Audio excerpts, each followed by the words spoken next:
എല്ലാവർക്കും ബ്രോമാക്സിൻ്റെ പുതിയൊരു വീഡിയോയിലേക്ക് സ്വാഗതം. അങ്ങനെ ഇന്ന് നമ്മൾ ചെയ്യാൻ പോകുന്ന വർക്ക് എന്ന് പറയുന്നത് സ്വിഫ്റ്റ് ഡിസയറിൻ്റെ ടോപ്പ് എൻഡിൽ വരുന്ന ഹെഡ്ലൈറ്റ് ZX പ്ലസിൽ വരുന്ന ഹെഡ്ലൈറ്റ് ബേസ് മോഡലിൽ ഫിറ്റ് ചെയ്യുകയാണ് ചെയ്യുന്നത്. വണ്ടി വന്നപ്പോൾ കണ്ടീഷൻ ഇതായിരുന്നു. ബേസ് മോഡലിലെ ഹെഡ്ലൈറ്റും ഫോഗ് ലാമ്പും ആയിരുന്നു. അത് നമ്മൾ ചേഞ്ച് ചെയ്തിട്ട് ടോപ്പ് എൻഡിൽ വരുന്ന പ്രൊജക്ടർ ഹെഡ്ലൈറ്റും ഫോഗ് ലാമ്പുമാണ് ഇൻസ്റ്റാൾ ചെയ്യുന്നത്. ഇത് ഏകദേശം ട്രിവാൻഡ്രത്തിൽ നിന്നാണ് നമുക്ക് വണ്ടി വർക്കിങ്ങിനായിട്ട് വന്നിട്ടുള്ളത്. ബാക്കിൽ കിടക്കുന്ന ബെലേനോ ഓൾറെഡി ടോപ്പിൻ്റെ ഹെഡ്ലൈറ്റ് ചെയ്തിട്ട് കിടക്കുന്നതാണ്. അതുപോലെ തന്നെ ഈ ഒരു വണ്ടിയുടെ സ്റ്റോക്ക് ഹാലജൻ ഹെഡ്ലൈറ്റും കാര്യങ്ങൾ റിമൂവ് ചെയ്തിട്ടാണ് നമ്മൾ ഈ പറയുന്ന ഫുൾ ഓപ്ഷൻ്റെ ഹെഡ്ലൈറ്റും കാര്യങ്ങൾ സെറ്റ് ചെയ്യുന്നത്. അതുപോലെ തന്നെ അതിൻ്റെ ഫോഗ് ലാമ്പും ചെയ്യുന്നുണ്ട്. ഇതാണ് പ്ലഗ് ആൻഡ് പ്ലേ. എൻ്റെ വലത്തേക്കായി ഇരിക്കുന്നത് കമ്പനി ഹാർനസ്സാണ്, അതായത് വണ്ടിയുടെ വരുന്ന വയറിങ്ങും. ഇടത്തേക്കായി ഇരിക്കുന്നത് ഹെഡ്ലൈറ്റിൻ്റെ ഹാർനസ്സാണ്. അത് പ്ലഗ് ആൻഡ് പ്ലേയിൽ ഈ പറഞ്ഞ കപ്ലർ ടു കപ്ലറാണ് കണക്ട് ചെയ്തിട്ടുള്ളത്. ഇതാണ് നമ്മൾ ബ്രാൻഡ് ന്യൂ യൂസ് ചെയ്യുന്ന ഹെഡ്ലൈറ്റ്, അതായത് മാരുതി ജെനുവിൻ്റെ ലൂമെക്സ് എന്ന് പറഞ്ഞ ബ്രാൻഡിൻ്റെയാണ് ഹെഡ്ലൈറ്റ് വരുന്നത്. 100% മാരുതി ജെനുവിനാണ്. ഇത് രണ്ടും ഷോറൂം റേറ്റ് ഏകദേശം 42,000 രൂപ കോസ്റ്റ് വരും. അതുപോലെ തന്നെ ഹെഡ്ലൈറ്റും കാര്യങ്ങളൊക്കെ ഇൻസ്റ്റാൾ ചെയ്ത് കഴിഞ്ഞു. ഇതിൻ്റെ fog lamp LED fog lamp ചെയ്തിരിക്കുന്നത് സിയാസിൽ വരുന്ന ടോപ്പനിൽ വരുന്ന LED ഫോഗ് ലാമ്പാണ് നമ്മൾ യൂസ് ചെയ്തിരിക്കുന്നത്.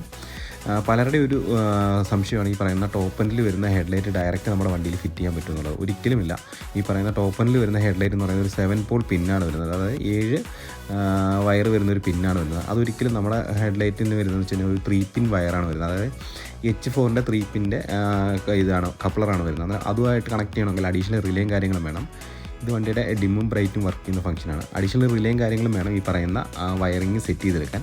അതുപോലെ തന്നെ ഈ പറയുന്ന ഒരു ഹെഡ്ലൈറ്റ് ടോട്ടലി ക്ലോസ്ഡ് പീസാണ്. അതൊരിക്കലും ഈ പറയുന്നതിനൊട്ട് നമുക്കത് ഓപ്പൺ ചെയ്ത് അതിൻ്റെ അകത്തൊന്നും ചെയ്യാൻ പറ്റില്ല.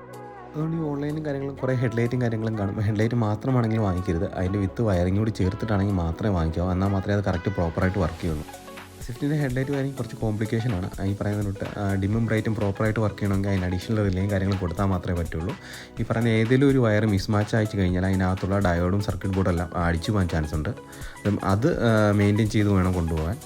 ഈ പറയുന്നതിനൊട്ടാണ് അതിൻ്റെ ഹെഡ്ലൈറ്റിൻ്റെ ഒരു ഔട്ട്പുട്ടും കാര്യങ്ങളൊക്കെ വരിക. ബ്രാൻഡ് ന്യൂ ഹെഡ്ലൈറ്റാണ് നമ്മൾ ഡീൽ ചെയ്യുന്നത്. ഇത് 42,000 ഷോറൂം റേറ്റ് വരും. അതുപോലെ തന്നെ ഈ ഹെഡ്ലൈറ്റിൻ്റെ പ്രൈസ് നമ്മളിത് വെളിപ്പെടുത്താത്തത്. ഈ വീഡിയോ ചിലപ്പോൾ 1-2 വർഷം കഴിഞ്ഞിട്ടായിരിക്കും ഓരോരുത്തർ കാണുന്നത്. അതുകൊണ്ടാണ് അതിൻ്റെ പ്രൈസ് ഒന്നും വെളിപ്പെടുത്താത്തത്.